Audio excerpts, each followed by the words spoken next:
নমস্কার বন্ধুরা, তিয়াশাস রেসিপিতে সকলকে স্বাগত জানাই। আজ আমি সজনে ফুলের একটা দুর্দান্ত স্বাদের রেসিপি নিয়ে চলে এসেছি। শীত প্রায় শেষ হতে চলেছে আর বসন্তের শুরু, আর এই সময় প্রচুর পরিমাণে সজনের ফুল পাওয়া যায়। আর এই সজনের ফুল খাওয়া আমাদের স্বাস্থ্যের পক্ষে খুবই উপকারী।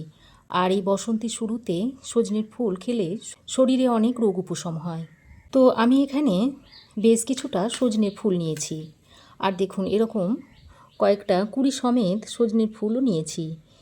এবার এই ডালগুলোকে আমি ফেলে দেবো আর এই কুঁড়ি সমেত ফুলগুলোকে নিয়ে নেব। আর সজনে ফুলের মধ্যে হলুদ পাতা, তারপর কাঠি, অনেক কিছুই থাকে, সেগুলোকে ফেলে ভালো করে বেছে নেব সজনের ফুলটাকে। তো এই ডালগুলোকে আমি ফেলে দেব, এগুলো আমার রেসিপিতে লাগবে না। তো দেখুন, সজনের ফুলগুলোকে আমি খুব ভালো করে বেছে নিয়েছি। এবার আমি একটা বড় পাত্রের মধ্যে বেশ খানিকটা পরিমাণ জল নিয়েছি। এই জলের মধ্যে 1 চামচ পরিমাণ নুন দিয়ে দিচ্ছি। এবার নুনটা দিয়ে জলের সঙ্গে খুব ভালো করে মিশিয়ে নিচ্ছি। তারপর যে সজনের ফুলটাকে বেছে নিয়েছিলাম, সেই সজনের ফুলগুলো এই নুন জলের মধ্যে দিয়ে দিচ্ছি। 20 সমেত সজনের ফুলগুলো নুন জলের মধ্যে দিয়ে দিয়েছি। আর এইভাবে যদি নুন জলের মধ্যে সজনের ফুলটাকে কিছুক্ষণ ডুবিয়ে রাখা হয়, তাহলে সজনে ফুলের মধ্যে যদি কিছু পোকা থেকে থাকে, তাহলে সেই পোকাগুলো চলে যাবে। দেখুন, সজনের ফুলগুলোকে নুন জলের মধ্যে ভালো করে ভিজিয়ে দিয়েছি। এবার এটাকে 10 মিনিট মতো রেখে দেব। তো দেখুন, 10 মিনিট নুন জলে আমি সজনের ফুলগুলোকে ভিজিয়ে রেখে দিয়েছিলাম। এবার আমি এটাকে আরও 2-3 বার জল পাল্টে পাল্টে ধুয়ে নেব। তো দেখুন, সজনের ফুলটাকে আমি আরও 2-3 বার জল পাল্টে পাল্টে ধুয়ে নিয়েছি। তারপর এরকম একটা ছিদ্রওয়ালা পাত্রের মধ্যে রেখে দিয়েছি, যাতে করে জলটা ভালোভাবে ঝরে যায়। এবার আমি গ্যাস অন করে একটা কড়াই বসিয়ে দিয়েছি।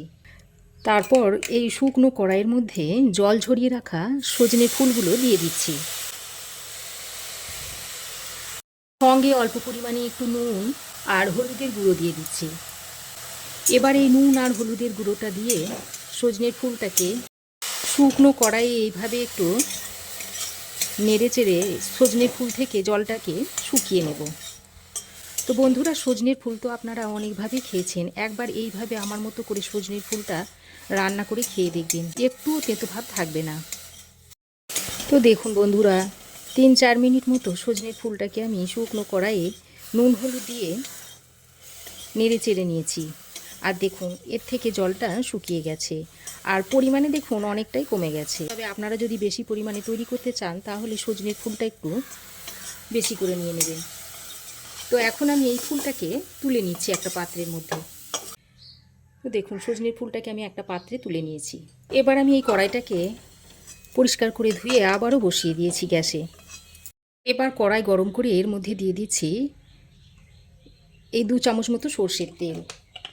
এবার আমি এই গরম তেলের মধ্যে দিয়ে দিচ্ছি কেটে রাখা আলু। একটা মিডিয়াম সাইজের আলুকে আমি এরকম চৌকো করে কেটে নিয়েছি, সেগুলো দিয়ে দিচ্ছি। এবার আমি এই আলুর মধ্যে একটু নুন দিয়ে দিচ্ছি আর সামান্য পরিমাপ একটু হলুদের গুঁড়ো দিয়ে, নুন আর হলুদের গুঁড়োটা দিয়ে আলুটাকে ভেজে নিতে হবে। আলুটাকে একটু লালচে করে ভেজে নেব। এইভাবে নাড়াচাড়া করে আলুটাকে লালচে করে ভেজে নেব। তো দেখুন বন্ধুরা, নুন হলুদের গুঁড়ো দিয়ে আলুটাকে এরকম একটু লালচে করে ভেজে নিয়েছি। এবারে এই ভাজা আলুটাকে তুলে নিচ্ছি, তেলটা ছেঁকে তুলে নিচ্ছি।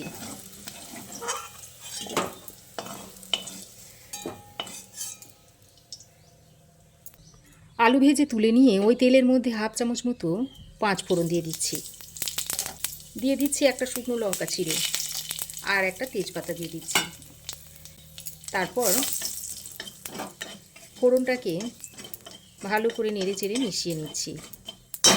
তো ফোড়নটা ভেজে নিয়ে এবার আমি এর মধ্যে ছোটো চামচের 1 চামচ মতো দিয়ে দিচ্ছি আদা বাটা। এবার আদা বাটাটা দিয়ে ফোড়নের সঙ্গে আবার কিছুক্ষণ ভেজে নিচ্ছি। তো আদা বাটাটা দিয়ে ফোড়নের সঙ্গে আরও কিছুক্ষণ ভেজে নিয়েছি। এবার আমি এর মধ্যে কিছু গুঁড়ো মশলা দিয়ে দিচ্ছি। 1/4 চামচ মতো হলুদ গুঁড়ো, 1/2 চামচ মতো দিয়ে দিচ্ছি জিরে গুঁড়ো, সামান্য পরিমাণে একটু লঙ্কার গুঁড়ো দিয়ে দিচ্ছি। তারপর অল্প পরিমাণে একটু জল দিয়ে এই মশলাটাকে ভালো করে কষিয়ে নিচ্ছি।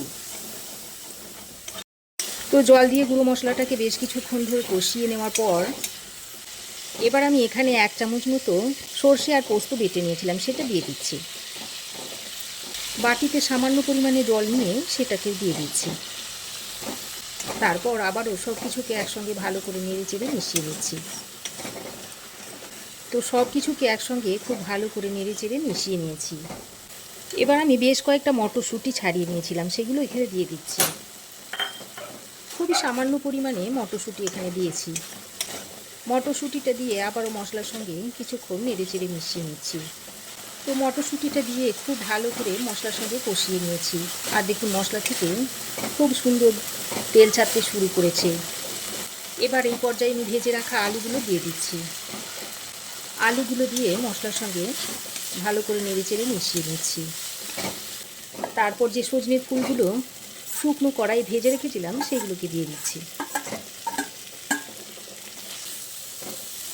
এবার সব কিছুকে আবারও ভালো করে নেড়ে চেড়ে মিশিয়ে নিচ্ছি। বন্ধুরা, আজ আমি সজনে ফুলের বাটি চচ্চড়ি করছি।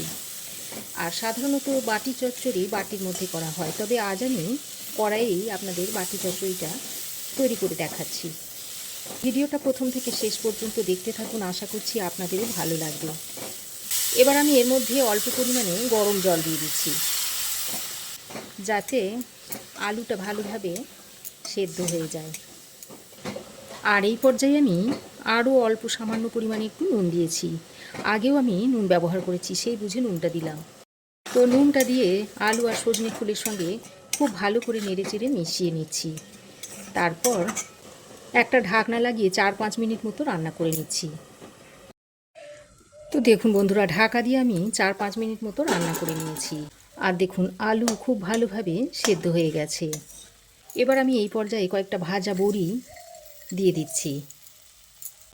আমি বড়িগুলোকে আগে থেকে ভেজে একটু আধ ভাঙা করে রেখেছিলাম, সেটা আমি এখানে দিয়ে দিয়েছি। বড়িটা দিয়ে আবারও সব কিছুকে একসঙ্গে ভালো করে নেড়ে চেড়ে মিশিয়ে নিচ্ছি। এবার আমি সামান্য পরিমাণে একটু চিনি দিয়ে দিচ্ছি। রান্নাতে যারা চিনি অপছন্দ করেন তাদের দিতে হবে না। তো চিনিটা দিলে এর স্বাদটা খুবই ভালো হয়। তো চিনিটা দিয়ে আবারও সব কিছুকে একসঙ্গে ভালো করে নেড়ে চেড়ে মিশিয়ে নিয়েছি। এবার সব শেষে অল্প 1/2 চামচ মতো একটু ঘি দিয়ে দিচ্ছি। এই ঘিটা দেওয়ার কারণে সজনে ফুলের স্বাদটা একেবারে অসাধারণ হবে। বন্ধুরা, এইভাবে একবার আপনারাও তৈরি করে খেয়ে দেখতে পারেন। আশা করছি আপনাদেরও ভালো লাগবে। ঘিটা দিয়ে সজনে ফুলের সঙ্গে খুব ভালো করে নেড়ে চেড়ে মিশিয়ে দিচ্ছি। তো দেখুন আমার সজনে ফুলের চচ্চড়ি বা বাটি চচ্চড়ি এখন রেডি। এবার গ্যাসের ফ্লেম বন্ধ করে ঢাকা দিয়ে আরও 2 মিনিট স্ট্যান্ডিং টাইমে রাখার পর আপনাদের সার্ভ করে দেখাচ্ছি। তো দেখুন সজনে ফুলের চচ্চড়ি বা সজনে ফুলের বাটি চচ্চড়িটা আমি এখন একটা প্লেটে আপনাদের সার্ভ করে দেখাচ্ছি। তো বন্ধুরা, আমার এই আজকের সজনে ফুলের বাটি চচ্চড়ি বা সজনে ফুলের চচ্চড়ি রেসিপি আপনাদের কেমন লাগলো অবশ্যই একটা কমেন্ট করে জানাবেন। ভালো লাগলে একটা লাইক ও শেয়ার করবেন। পাশে থাকা বেল আইকনটাও অবশ্যই প্রেস করে দেবেন। আর আমার চ্যানেলে যদি নতুন হয়ে থাকেন তো প্লিজ চ্যানেলটাকে সাবস্ক্রাইব করার অনুরোধ রইল। আজ এ পর্যন্তই। আবার দেখা হবে নতুন কোনো রেসিপি নিয়ে নেক্সট এপিসোডে। সে পর্যন্ত ভালো থাকবেন, সুস্থ থাকবেন। ধন্যবাদ।